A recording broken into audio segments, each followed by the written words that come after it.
एक बार की बात है। सिंध प्रांत के प्रीतमपुर नामक नगर में एक बहुत धनी व्यापारी रहता था। उसके पास इतना धन था कि अपने रहने के लिए व्यापारी ने कई महल घर बनवाए थे। सेठ की सेवा के लिए उसके पास कई नौकर चाकर थे। यदि सेठ को एक महल से दूसरे महल तक जाना होता तो वह घोड़े पर चढ़कर जाता था। सेठ का व्यापार पूरे सिंध प्रांत में फैला हुआ था और इसी कारण से उसे बहुत बार यात्राओं पर भी जाना पड़ता था। परंतु सेठ इन व्यापारियों यात्राओं पर अकेले ही जाता था, किसी भी नौकर को अपने साथ नहीं लेकर जाता था। इन यात्रियों के दौरान उसे कई बार घने जंगलों से गुजरना पड़ता और सराय में रुकना भी पड़ता। सेठ को किसी भी नौकर पर विश्वास नहीं था, इसलिए वह अकेला ही यात्रा करता था। इसी तरह से सेठ के दिन बीत रहे थे।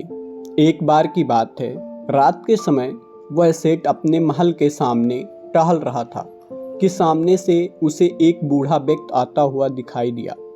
बूढ़े के कपड़े बहुत ही पुराने थे, वह सिर पर भार उठाए हुए था।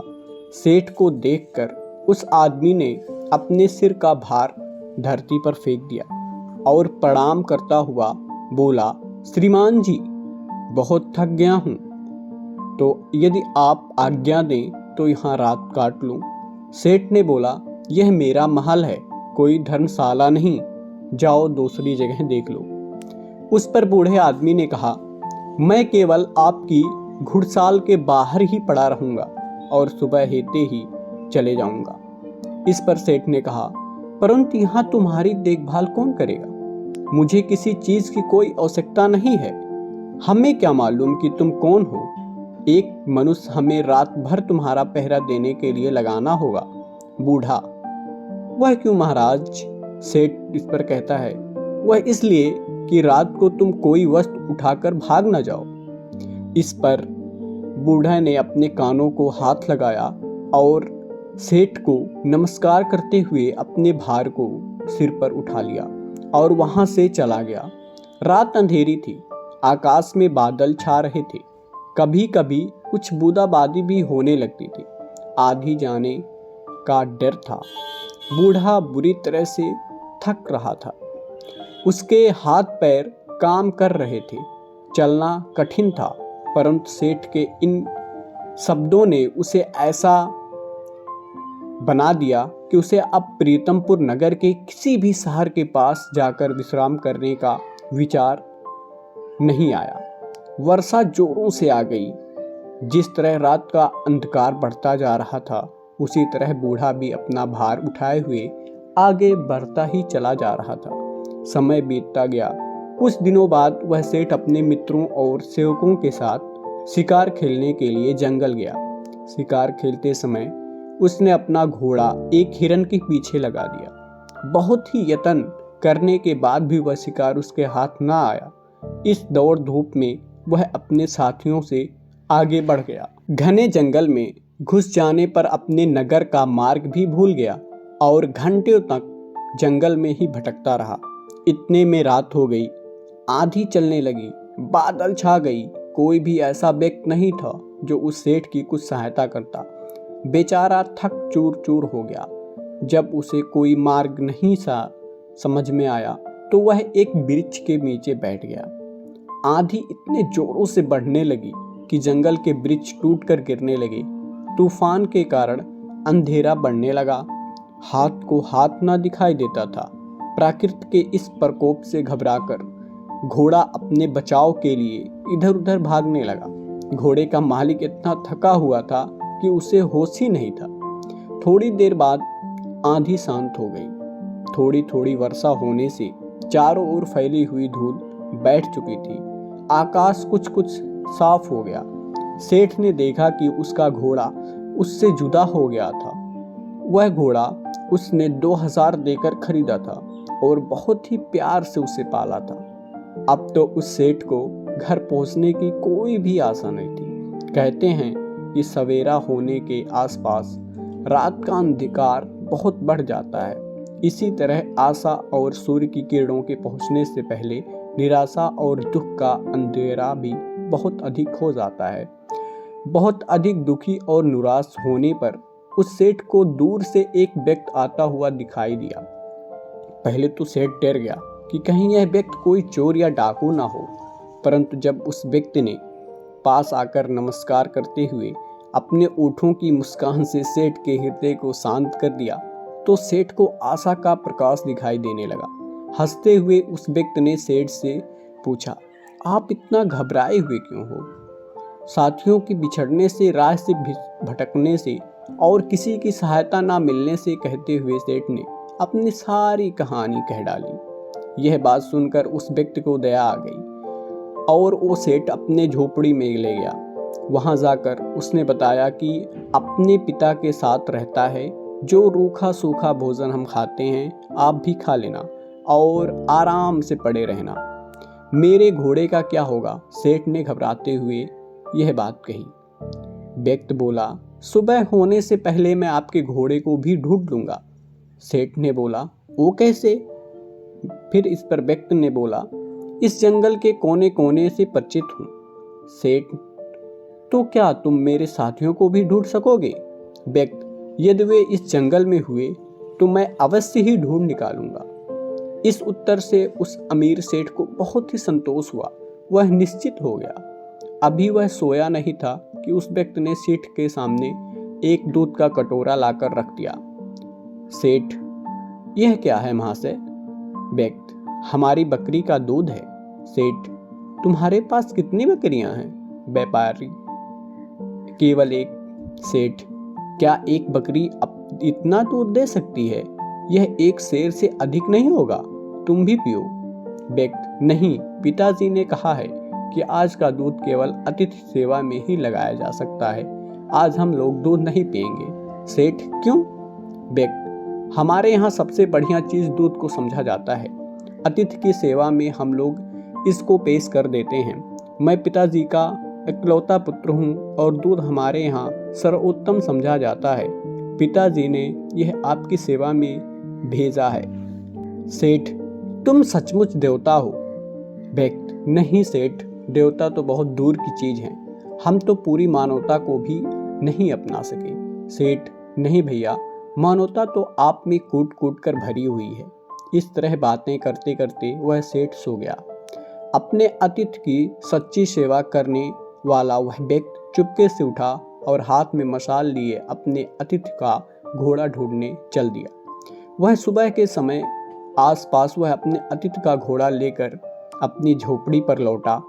जब उसकी माता ने देखा कि अतिथि का घोड़ा मिल गया है तो वह उठकर घोड़े के लिए दाना डालने लगी।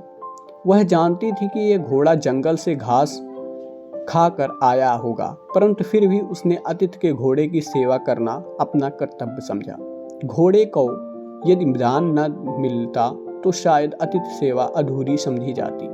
प्रातःकाल जब वह अमीर सेठ सोकर उठा, उसने देखा कि उसका घोड़ा दान खा रहा था और अतिथि सेवा वह व्यक्ति उसके सामने हाथ जोड़े हुए कह रहा था, आज ऊपर वाले ने हमारी लाज रख ली।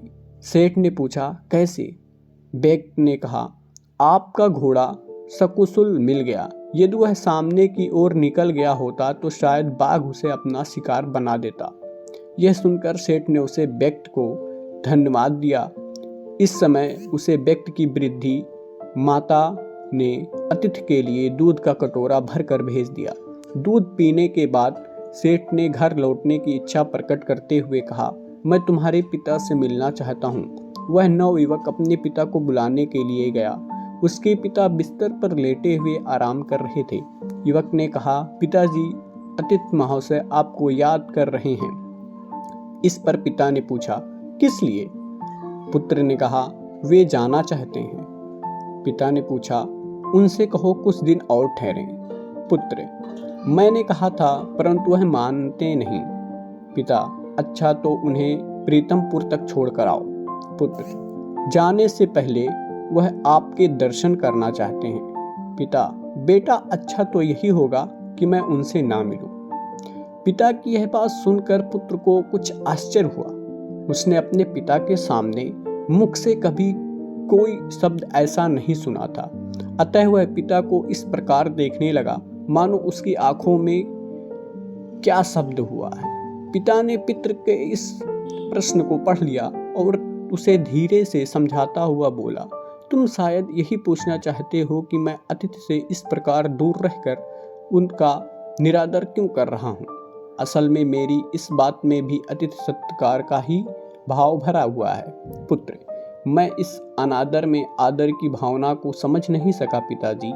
समझाऊं भी कैसे? ऐसा कौन सी कठिन बात है जो मुझे ना समझ सके। पिता, यूं ही एक व्यर्थ घटना है जिसके बारे में मैं बताना नहीं चाहता। पुत्र, अच्छा तो अतिथि महोदय से आपके बारे में मैं क्या कहूँ। पिता, यही कि पिताजी बूढ़े हैं और रोगी भी हैं। वह बिस्तर से उठकर चल फिर नहीं सकते, अतः उनका बाहर आना कठिन है। पुत्र ने अपने पिता का संदेश लेकर उस अमीर सेठ तक पहुंचा दिया और यह बात सुनकर सेठ बोला, इस पवित्र स्थान पर आकर मैं ऐसे महात्मा को देखे बिना कैसे जाऊं, जिसके घर में भूले भटके को मार्ग दिखाया जाता है, जहां अतिथि की सेवा जी जान से की जाती है, जहां अपरिचित अतिथि को घोड़े को ढूंढने के लिए घर वाले अपनी जान संकट में डाल सकते हैं, और जहां गृहिणी अपना खान पान उठाकर अतिथि के घोड़े का पेट भरने के लिए तैयार रहती है। तुम्हारे पिता को देखकर ही मेरी जीवन सफल हो सकता है। सेठ का संदेश पुत्र ने पिता तक पहुंचा दिया। अब बूढ़ा क्या करता, उसे देख के सामने आना ही पड़ा। सेठ ने देखते ही पहचान गया, यह तो वही बूढ़ा है जो कुछ दिन पहले प्रीतमपुर में उसके महल के सामने बोझ उठाते हुए आया था। एक रात के लिए वह आश्रय मांग रहा था। सेठ ने उसे चोर तक कह दिया था। कितनी दानवता थी उसके दुर्व्यवहार में। इस वृद्ध के पुत्र ने अपनी मानवता का परिचय देकर सिंधी सेठ के हृदय को बिल्कुल ही बदल दिया था। अमीर सेठ हाथ जोड़कर खड़ा हो गया और अपने दुर्व्यवहार के लिए क्षमा याचना करने लगा। वृद्ध ने कहा, आपकी ओर से क्षमा याचना का प्रश्न ही पैदा नहीं होता, क्योंकि मैं बाहर आकर आपको उस पुरानी घटना की याद दिलाना नहीं चाहता था। आपके आग्रह को मैं टाल नहीं सका, इसलिए मुझे यहाँ आना पड़ा। उससे शायद आपको दुख हुआ हो, अतः मुझे आपसे क्षमा मांगनी चाहिए। सेठ, कितना ऊंचा है आपका व्यक्तित्व। यह कहकर वह अमीर सेठ वृद्ध के चरणों में गिर पड़ा। उसके नेत्रों में पश्चाताप के आंसू गिर रहे थे।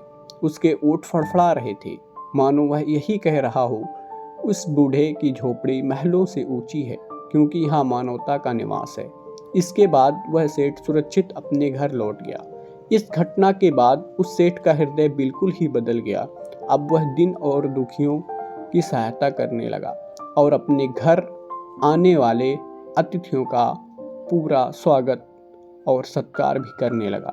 ऐसी ही कहानी को जानने के लिए और सुनने के लिए हमारे चैनल को सब्सक्राइब करें और हमारे फेसबुक पेज को लाइक करें और फॉलो करें। धन्यवाद।